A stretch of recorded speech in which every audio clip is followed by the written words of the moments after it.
And it is my own personal view that the trust deed in the ERCOM ESOP did not allow for a sufficiently expansive role for that ESOP in terms of a more global strategy, particularly with regard to investment. Now, I'm the ICC ESOP, the bank ESOP, which I'm a director of, has been very badly affected by the global financial crisis, and I thought it would be just crazy for me to stand here talking about ESOPs if I didn't refer to my own personal experience and the experience of our own ESOP within ICC Bank. I'm not about to give you a lecture on the global financial crisis, but I think we all understand at this stage the deregulation of financial markets in the 1990s, and even before, going back to Mrs. Thatcher and President Reagan, gave rise to these global financial markets. And we've seen how these markets, which are global in nature, can affect every individual country's economy because of the way they're interconnected.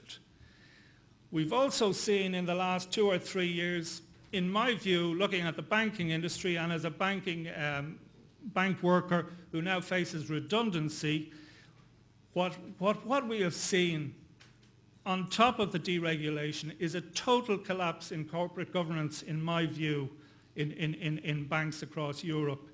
In our own case, we were ultimately owned by the Halifax Bank of Scotland group in the UK. I regularly attended AGMs on behalf of the ESOP. And I must say, if that is the extent of corporate governance, and if that is the extent of the influence that individual small shareholders can dictate in capitalism today, I would have to say I would have grave misgivings, because you need more, you must need more as a small shareholder than the ability to stand in a queue and wait to ask a question of the chairman at the AGM. People must understand that, and I think it's highly relevant that we are discussing this particular subject at our conference today. As you can see, I'm personally affected by all of this, so I'm fairly annoyed about it. But in our country, and I think it has happened in other countries as well, the form of capitalism that evolved in Ireland became increasingly casino type and based on cronyism as well. I mean, the Irish banks as a whole at this stage, on average, about 67% of their loan books is given over to property. I mean, if that isn't casino capitalism, what is?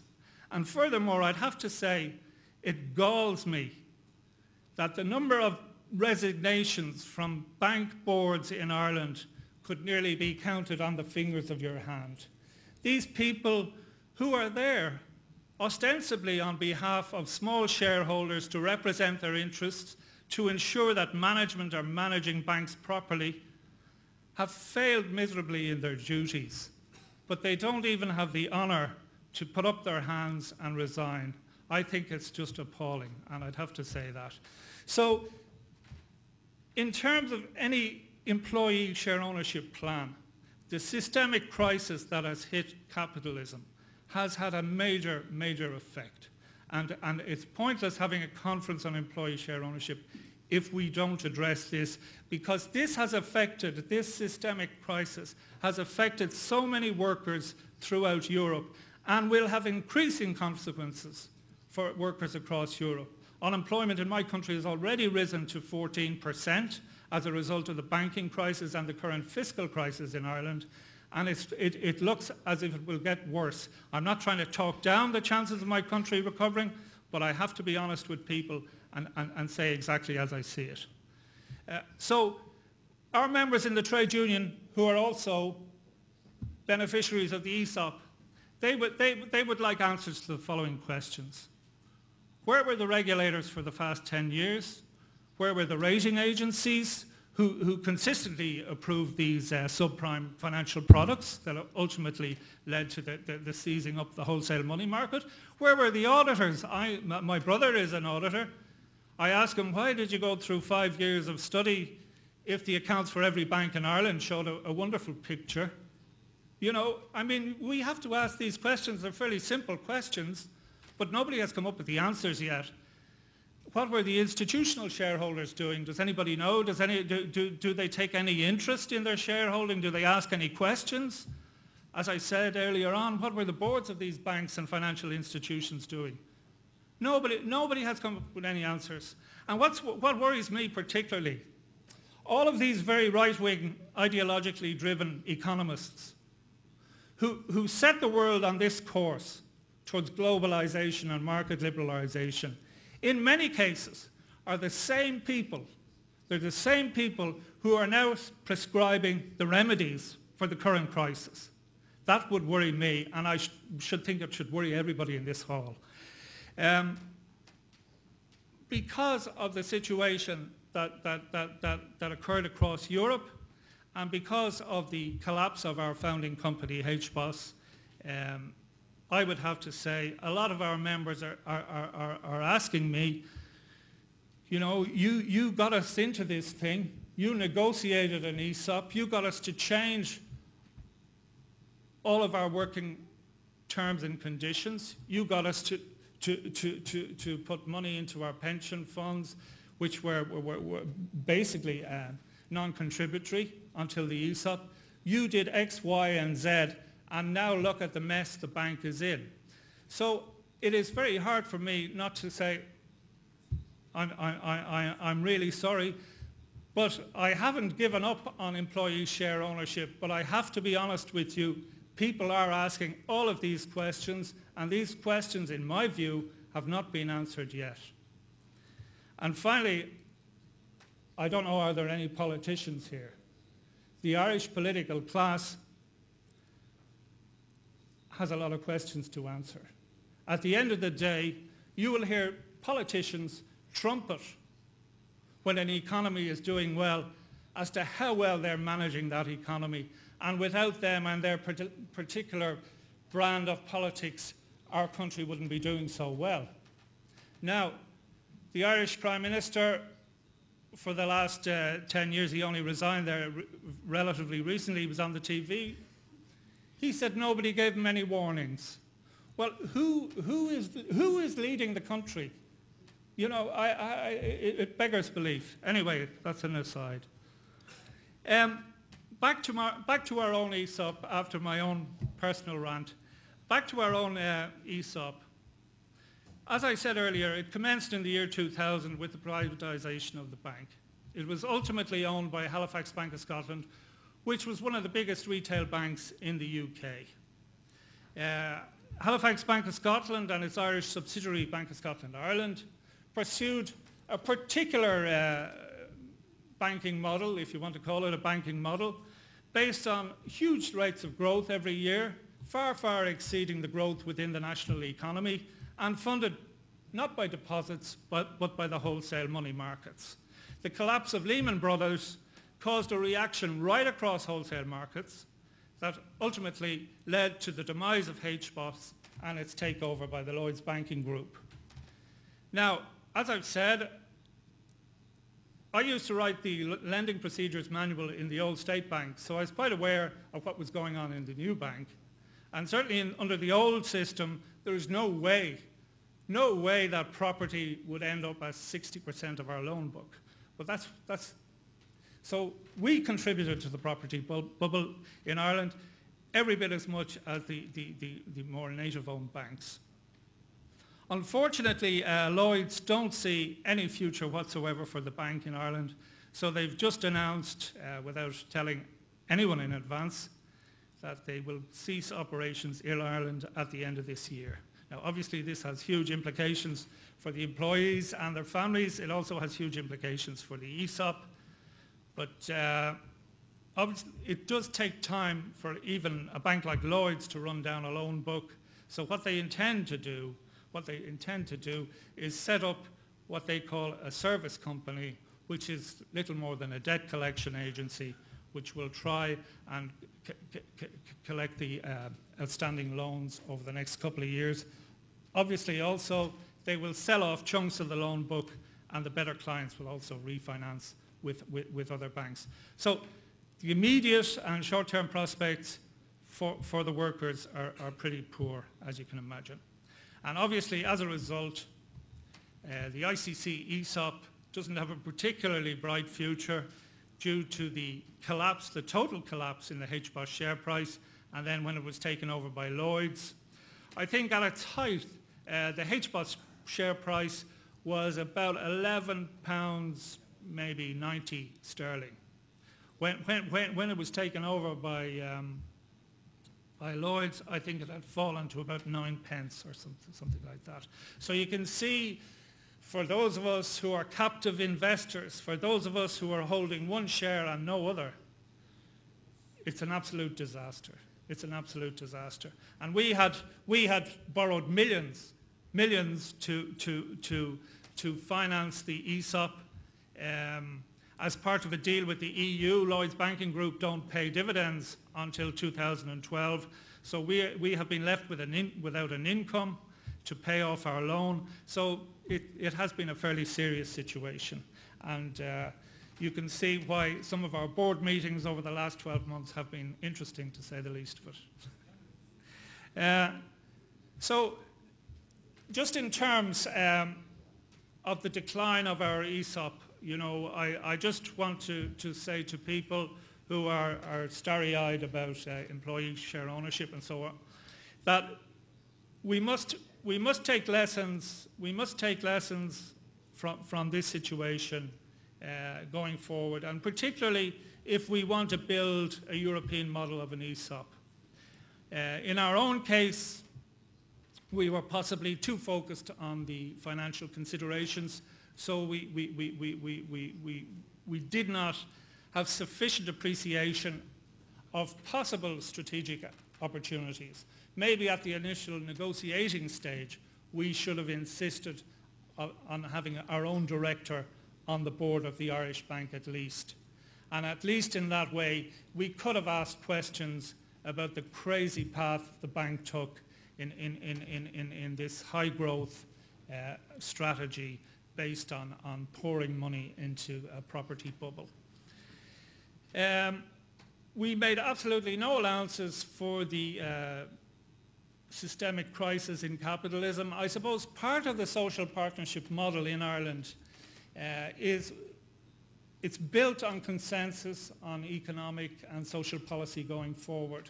So the trade unions, I suppose, accepted this model of capitalism that had become prevalent across Europe. So we did not think that it would be possible for the banking crisis to happen as it did.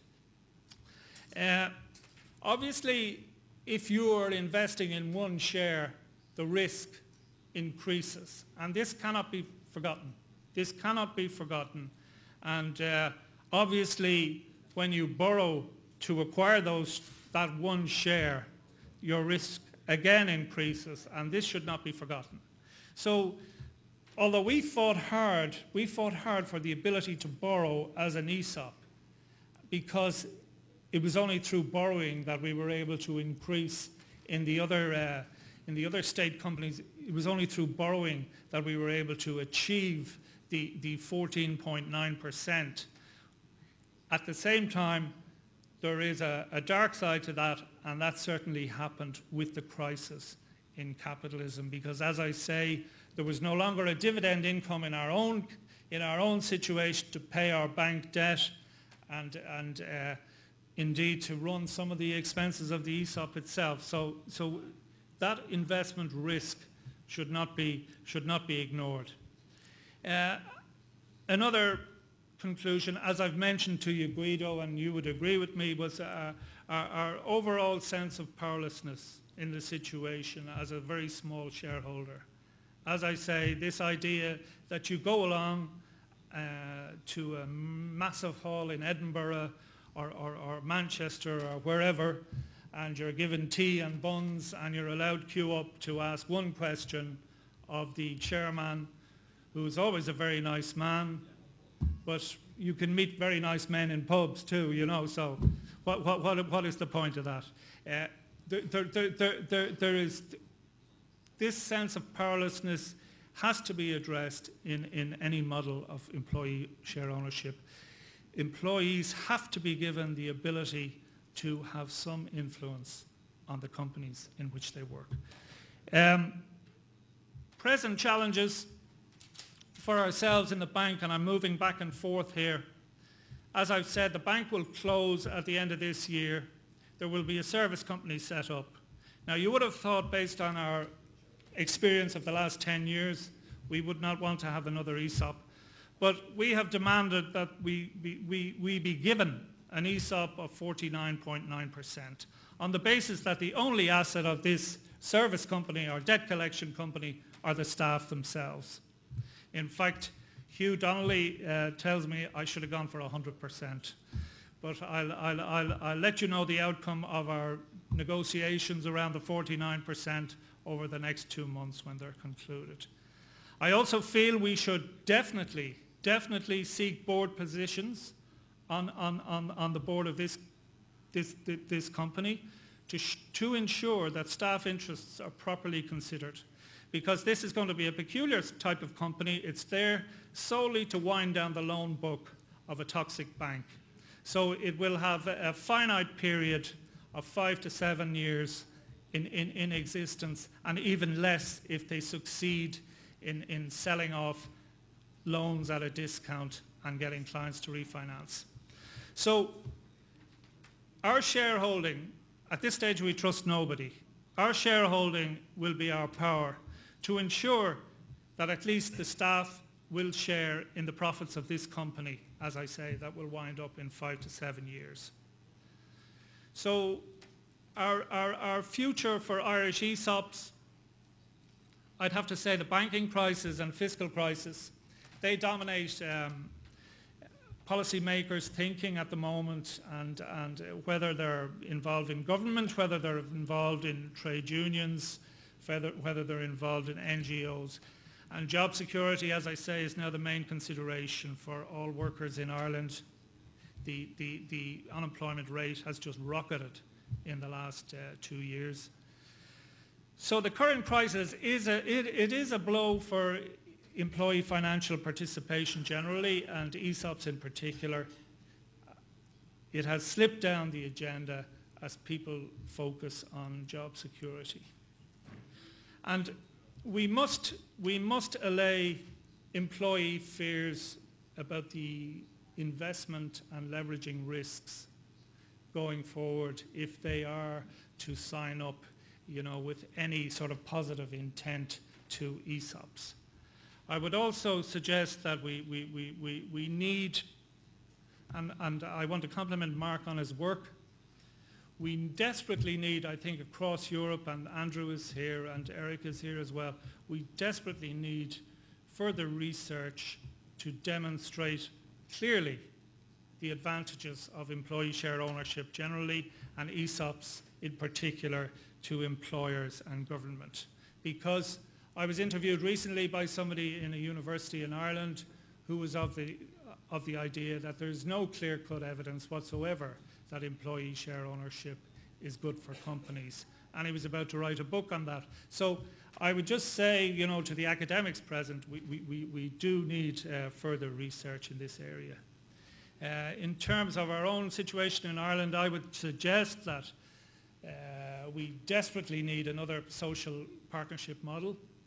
At the moment, the crisis in Ireland is such that social partnership has broken down almost completely. But I would say ESOPs have delivered transformation in the past, and I would, as a trade unionist, suggest to employers that they look at their application and their successes in the past in Ireland, because they could be very helpful to private sector firms in difficulties at the moment. Can employee questions about the global crisis be satisfactorily answered? I'm not sure. I haven't seen real evidence that the people such as Mr. McCreevy, who was very involved in the privatisation programme in Ireland and who is very ideologically driven, I don't